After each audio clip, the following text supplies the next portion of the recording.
Alright, what's cracking everybody? So today we're going to be doing something a little bit different to the usual content. Something completely out of left field. None of you probably expected this. We're going to be going over the picks for UFC 303. So for those of you unaware, which I'm assuming is most of you, MMA is my favourite sport. Has been for a very long time. So I tend to keep tracking all this stuff, and I thought, you know what? If I want to start making some proper content, it might be fun to start with something simple, like going over my picks for UFC 303. So I can't guarantee that I know all the fighters on here. I should know most of them. Can't guarantee I know everything. There'll probably be some gaps in my knowledge. I've got Sherdog pulled up at the top, and we'll sort of go through and look at the records of the fighters if I forget things, and we'll sort of make our picks based upon that. So first up, Ricky Simone and Vinicius Oliveira. This is going to be a pretty good fight, I feel. Obviously, Vinicius Oliveira made his debut early in the year. Got a beautiful finish with the flying knee. Came straight from, I think, Contender Series. And just got an absolutely magnificent finish with the flying knee straight away. So, it has just come to my attention, as I've been editing this, that I lost my footage for what fight? Ricky Simone and Vinicius Oliveira. I did do a cut because I fucking stumbled over my words and shit. And I seem to only have the first half of it, so this is at the end of it all. This is after I finished everything, coming back, continue to talk about this fight. I fucking lost everything. I had a pretty good discussion about this fight. Vinicius Oliveira, he's been winning pretty consistently. Made his debut, won via TKO, KO via flying knee in his last fight. Ricky Simone lost his last fight. My picks can go towards Vinicius Oliveira via KO in the late rounds. Sorry about that, lads. Yeah. Next up, Ray Saruya and Carlos Hernandez. Shit, my bad. This is another pretty interesting fight. Ray Saruya's coming straight from... Where's he from? Is it from Road to UFC? I think he won Season 2 of Road to UFC. He's gotten himself a contract, and now he's straight into a fight with Carlos Hernandez. He's undefeated at the moment. Ray Saruya is 9-0. Pretty sure that's his statistics at the moment. Yep, beautiful record. When was his last fight? On February 3rd. Now, I swear that was not too long ago that we saw him fight last, but seems to have been a little while. Carlos Hernandez, on the other hand, he's lost a fair few recently.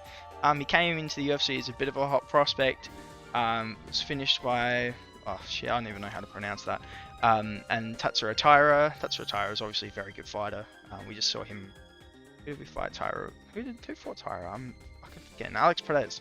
Not too long ago. So, he won that fight with a very, very strange scissor hold that sort of blew out Perez's knee. So, obviously no shame in losing to a fighter like Taira. Ray Saruya, undefeated fighter. I honestly think that this might be a bit of a pick'em fight. If I had to lean in favour of anyone, I'd probably lean in favour of Saruya. Carlos Hernandez did get knocked out by Tatsuro Taira. Saruya's shown that he's a very competent striker. He's very good. He's very good at finishing people. And if Carlos Hernandez is not in top form, there's a very good chance he can get finished. But this is going to be a good fight. Yeah, I think I'm going to lean just very slightly towards Ray Saruya on this one. Yeah, I'm not saying Carlos Hernandez doesn't have the potential to win this fight, because he very well could. UFC website doesn't even seem to have odds for him there. I'm not sure if that's just because they're not sure he's going to win, or they just haven't put up the live odds. But yeah, this is going to be a good fight too. Very excited for this one. Alright, next up. Shit. I might not even need to use Sherdog. We'll probably still use this so we look at the records. Andrei Arlovsky and Martin Buday. This is honestly a fight I have got no idea how it's going to win. I haven't really seen Martin Buday fight too much.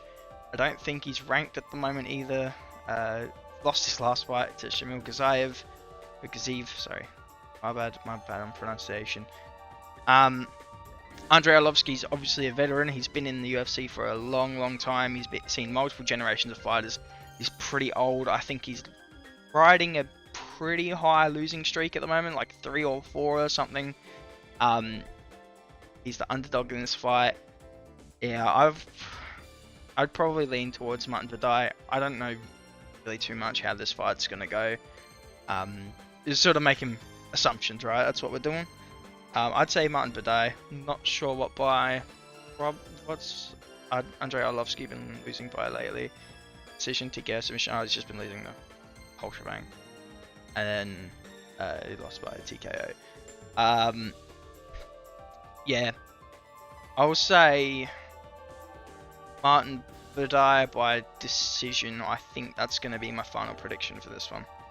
Alright, next up on the prelims, we've got Michelle Waterson Gomez and Gillian Robertson. Gillian Robertson's a fighter I've been keeping my eye on just because I recognize her all the time. Like whenever she pops up, I go, oh, it's that chick with the red hair again. Michelle Waterson Gomez is riding a pretty significant losing streak at the moment. I think she's down like 4 or 5 or something. And Gillian Robertson, on the other hand, has been going on a bit of a tear. She's won a lot of her more recent fights. Not sure, is she on a win streak at the moment? Oh, she's knocked out Poliana Viana earlier this year. Yeah, she's been doing pretty good overall. Waterson Gomez, on the other hand, has not been. I think this fight's a pretty obvious going in favour of Gillian Robertson. I think Michelle Waterson Gomez might retire after this fight. If not, she's probably going to get cut from the UFC if she loses. Like, 4-fight lose streak. Probably on. Jesus, she only broke it up with a split decision win. So you could almost chalk that up to being a. What's that? 7-fight losing streak. Almost chalk that up to being a 7-fight losing streak. Just broken up by a split decision win. If she loses this, chances are she's going to get cut. And in all truthfulness, she probably is going to lose this fight. I don't see how she can beat Gillian Robertson at this point. So yeah, Gillian Robertson's going to be my pick for this one. Alrighty, now on to the prelims. Peyton Talbot. I don't know what Skibbity, Ohio is. I haven't heard that one. Oh, man. Fair bit of hype surrounding him. And those fucking odds are very indicative of that. So, we last saw a Peyton Talbot fight earlier in this year. I haven't updated my Sherdog since I've stopped recording last, my bad. I'm not going to need it for this one. Peyton Talbot is the very heavy favourite to fight, and to be frank, I think it's going to go exactly that way. Giannis Gamori, he's not a bad fighter. He's not a bad fighter by any means. But Peyton Talbot, they put him on 303 for a reason. They wanted to promote Peyton alongside McGregor, and obviously McGregor's now pulled out of that fight. Peyton's still on the card, he's still fighting. They want to get eyes on this man, and it's for good reason. He's very, very good. He's very technical, beautiful striking. Last performance was a masterclass. I don't use that word often in this sport, but I'm using it here. Peyton Talbot's going to win this fight. I think probably by finishing the 3rd round, maybe even earlier, who knows. We'll have to see. Keep your eyes on Peyton Talbot. He's going to be one to look out for in the future. Alright, this is another fight that I've got no idea who either of these blokes are. Like I said, there are going to be gaps in my knowledge. I don't recognize either of these two people. I'm going to completely ignore this one. Sorry to Charles Jourdain and Gene Silver. I'll probably get a better look at them when I watch them fight on the weekend. But yeah, for now we're just going to skim over this one. Go straight to Cub Swanson and Andre Fili. This is a fight that's of pretty particular interest to me because obviously Cub Swanson's been in the game for a long time. Long time. Andre Fili's a fresh new fighter. I think I saw him fight. It was either mid last year or early this year. It was somewhere within the last 7 to 8 months, and he looked pretty damn good. He was a fighter that caught my eye, and I was like, yeah, this guy could have some potential. So they paired him up against Cub Swanson, and looking at this fight on paper, as much as I really do like Andre Fili, I think that this is a fight that's perfectly made Cub Swanson. Andre Fili has lost a lot of his fights via finish, I'm pretty sure. Let me just check that real quick. Yeah, and as we can see, lost his most recent fight to Dan Ige, which was via punches. Dan Ige is another fighter that's been around for a long time. So it's honestly a pretty good gauge of how Cub Swanson might end up faring against Andre Fili. So, yeah, I think this is a fight that's made to sort of sunset Cub Swanson. Hopefully get him into retirement. He's been pretty obstinate against that as a whole. He's been really sort of like, I don't want to retire. We've seen it on his Twitter. We've seen it in his post-fight interviews. He's got no interest in retiring. He loves fighting. I think the UFC want to give him one big win and then hopefully try guise him into retirement. And I think that this is what's going to happen. I think Cub Swanson's probably going to end up finishing Andre Fili. He's a fighter that's notorious for having some fucking crazy good hands. And granted, he's older now. I think if he's not 40, he's almost 40. So he's going to be a lot slower than Fili, who's obviously a young bloke. Yeah, I still think Cub Swanson's going to win this. I reckon the difference in skill and experience is going to be a big factor in this fight.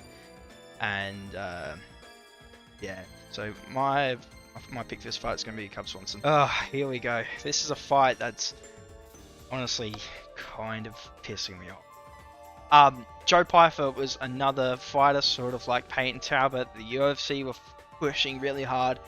They had like this whole storyline going like, oh yeah, he punches harder than Francis Ngannou.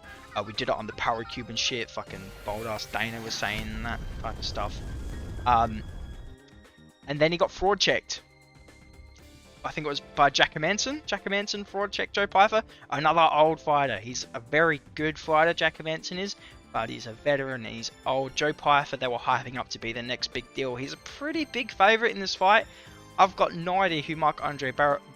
I'm not even going to try to pronounce that. Yeah, they're still somehow trying to push him. And I honestly don't think he deserves it. He looked fucking shocking in his last fight. And when I say shocking, I mean shocking. I was not impressed by his performance at all. He was on the back foot the whole time. He was getting pieced up by Hermansson whenever Hermansson felt like he wanted to hit him. And he didn't wrestle well, didn't defend himself well. It was just an embarrassing performance for Joe Pyfer. That being said, I've got no idea who this other bloke is. So I can't even give any real input on this fight. I'm just going to say it's a pick'em. Probably lean towards Joe Pyfer, I guess, because he does have some pretty nice punching power when he does want to sit on his shots. But yeah, I don't know. This is what I'm going to just say, Joe Pyfer. But again, would not be surprised if he gets put on the back foot and loses again. Especially after his last performance against Jack Manson. Like, he might be more reluctant to engage. We'll see. We'll see how this goes. Yeah, this fight pisses me off. It should not be this high up in the prelims. It's fucking above Cub Swanson. It's a fucking joke. Alrighty, main card time. Ian Garry and Michael Venom Page. This is a very exciting fight. MVP was one of the few fighters outside the UFC that I was following before he made his debut. When he was fighting in Bellator, when he had his BKFC fight against Mike Perry. He's been one of my favourite fighters, obviously for his fun style, his interesting antics. So now he's going up against Ian Garry, who is to this day still undefeated.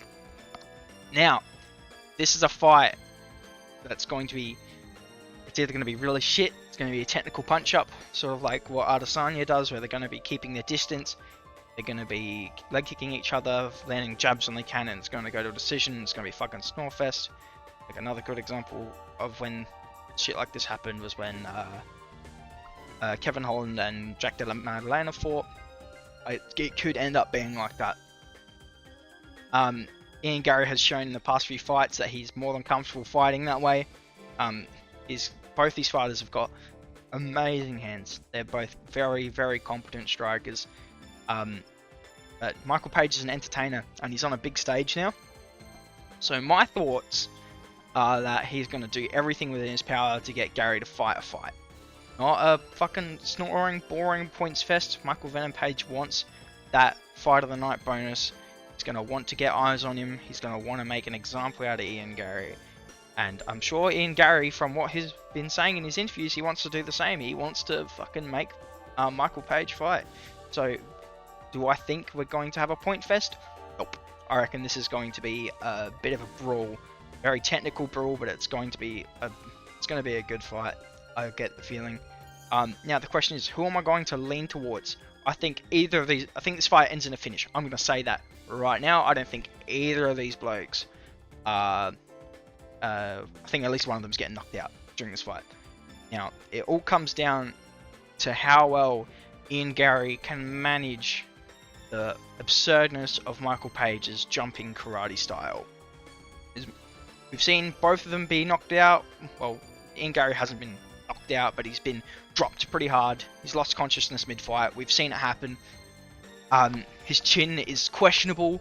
We haven't really seen a lot of people land hard on Ian Gary, but when they do, they're big shots. He feels them, and we've seen it happen. Michael Page was doing that type of shit to Kevin Holland, who's also another fighter with a really good chin. So if Ian Gary can manage the speed and power of Michael Page and sort of snuffle him out, Ian Gary's going to finish Michael Page. And if not, Michael Page is going to probably land something fucking absurd and finish Ian Gary late. But this fight is ending in a finish. Who am I going to lean towards? Honestly, I'm going to lean to towards Michael Page, and I'm not sure if that's a hot take or not.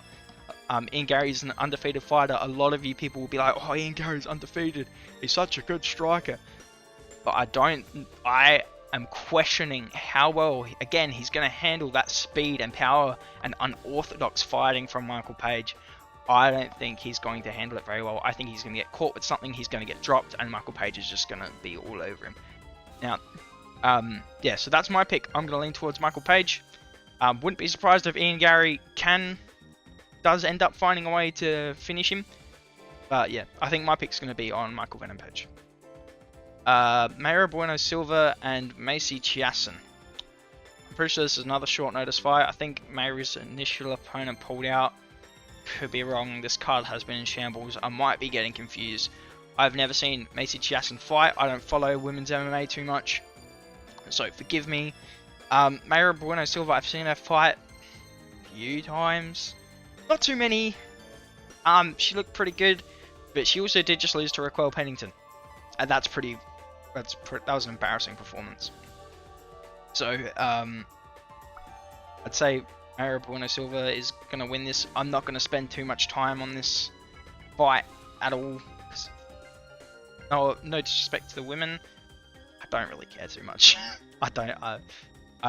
This fight doesn't interest me at all. So yeah, I'm just going to move straight on. I'm not even going to stop recording. I'm going to move straight on to Anthony Smith and Roman Dolidze. Deletes, my bad. For some reason, I'm pretty sure I saw on Twitter somewhere that Anthony Smith is actually the underdog. That's just another weird pick for the Vegas odds. Anthony Smith seems to be always getting the short end of a stick, but people seem to forget how good he is. Gets slept on a lot. Now, he's lost to some pretty solid fighters. People always go, oh, Johnny Walker, he lost to Johnny Walker. Johnny Walker's got a chin of glass. Anthony Smith must fucking suck. It's not true. Anthony Smith is a very well-rounded fighter. He's a very good fighter, and he's only 35, I'm pretty sure. He's not that old yet. And granted, both these guys are stepping on short notice. This was initially supposed to be Carlos Ulberg and fucking... It was meant to be Jamal Hill and Carly Roundtree. Carly Roundtree popped, and it was meant to be Jamal Hill and Carlos Ulberg, and then Jamal Hill got injured, and then Carlos Ulberg got injured, and now we've got this with Anthony Smith having more preparation. Roman Dolidze moving up from, so this is a light heavyweight bout, so he's moving up from middleweight to fight Anthony Smith. I think the preparation and experience on the side of Anthony Smith is probably going to be the tipping factor. I think he would have had more time to prepare for this fight than Dolidze has. I keep fucking butchering his name, sorry. Yeah. This is my thought process. Anthony Smith somehow was an underdog in his last fight. I can't even fucking remember the name of the bloke that he was an underdog against. Submitted him pretty early on, and I think it's going to be a very similar thing here. I think he's unjustly the underdog.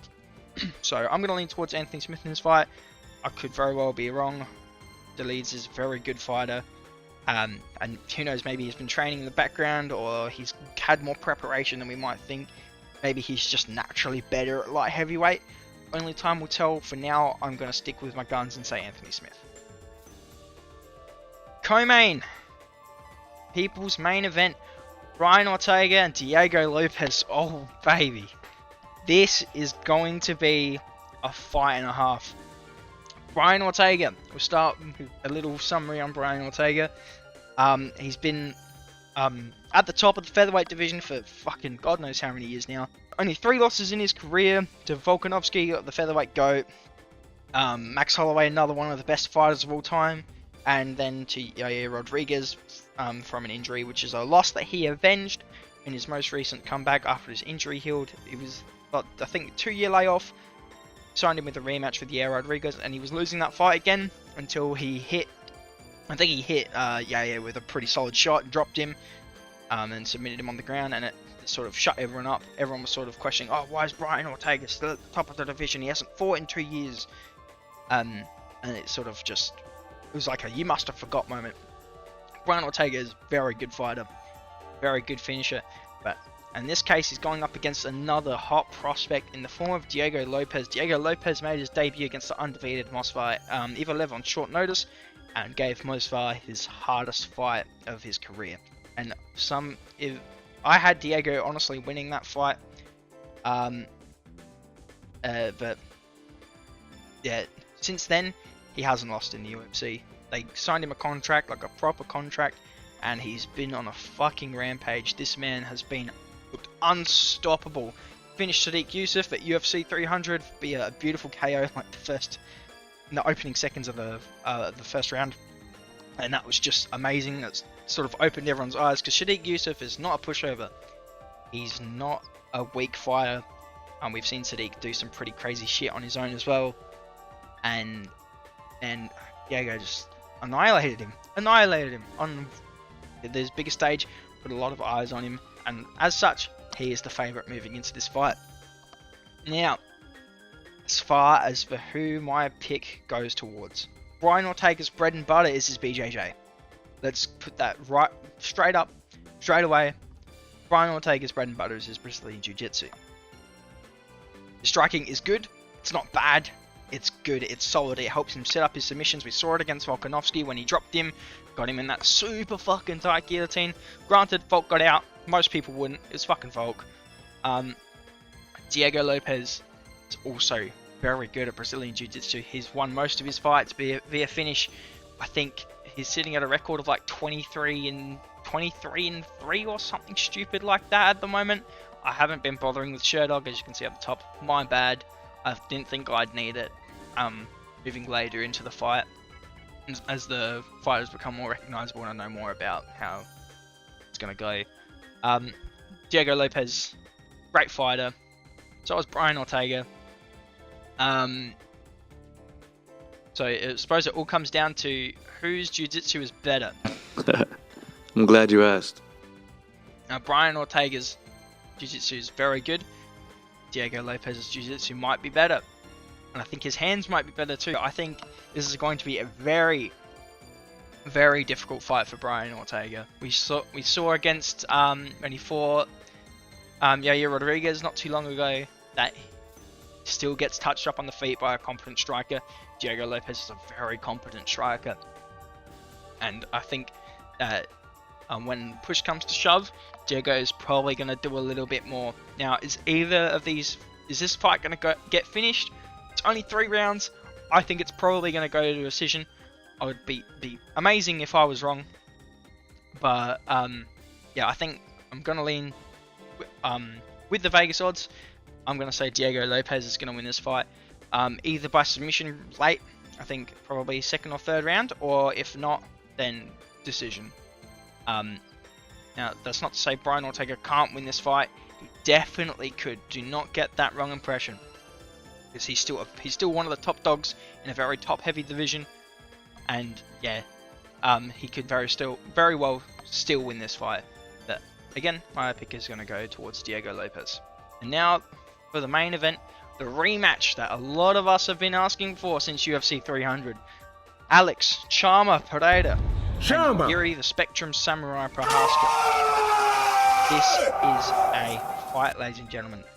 Their first fight when Alex, for the vacant title, obviously won via questionable stoppage in the favour of Pereira. Obviously he's got the belt. Sorry. And they're stepping in on short notice. 2 weeks notice for this fight, since McGregor and Chandler fell through because McGregor broke his toe.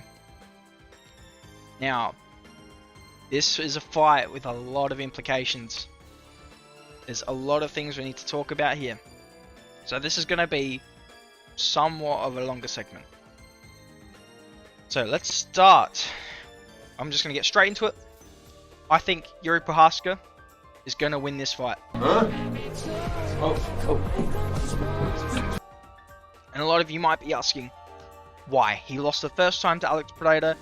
It was a very competitive fight. Pereira caught him with a hook when he was coming in and dropped him. Now, this is what we know. Since the end of UFC 300, Yuri's chin is untouched. Alexander Rakic was hammering him the entirety of the first round and most of the second round up until Yuri Prochazka caught him. And even in the case of Alex Pereira, after getting dropped, the stoppage was questionable. There was a lot of people who were upset, think Mark Goddard pulled him off too early, that Yuri could have still fought back. Personally, I think it was a pretty good stoppage. I think Yuri was probably just going to continue to get pounded. But, yeah, it was a questionable stoppage. He was still quite conscious. He probably could have fought back if it had gone a little bit longer. That remains to be seen. But since the end of 300, Alex Pereira has gone on press tours. He's been in Australia. He actually got the call here in Australia that he was going to step in a fight, and the whole time Yuri Prochazka has been back in his shack in Czech,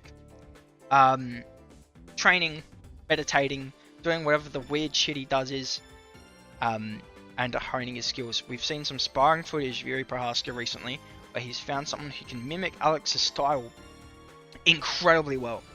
And I think that preparation difference is what's going to make this fight.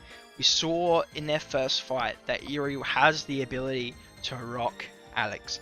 He's got the ability to hurt him. He was landing on him pretty cleanly, and frankly, before Alex landed that, I think it was a right hook that dropped him in the first fight, he himself was pretty hurt, and Yuri was stalking him just a little bit. Obviously, that's not something you can do against a fighter like Powhatan, who's got, well, hands of stone. He's able to just land such a fucking beautiful shot, drop him. Alex Pereira's got amazing power, and even someone with a chin as durable as Yuri was feeling it, and he felt it. It dropped him. But we've seen how strong Yuri's chin is. Yuri's just been able to trade shots with some of the best fighters, some of the hardest hitters: Glover Teixeira, Alexander Rakic, and obviously Alex Pereira. He's been able to take clean shots from them and just keep marching forward. And I think that is going to continue this time around. I think Alex also has a broken toe. I should probably mention that. I'm not sure if it's healed yet, but it was broken in his in some training. I think it was leading up to 300 he broke his toe. It might be healed by now. Who knows? Who the fuck knows?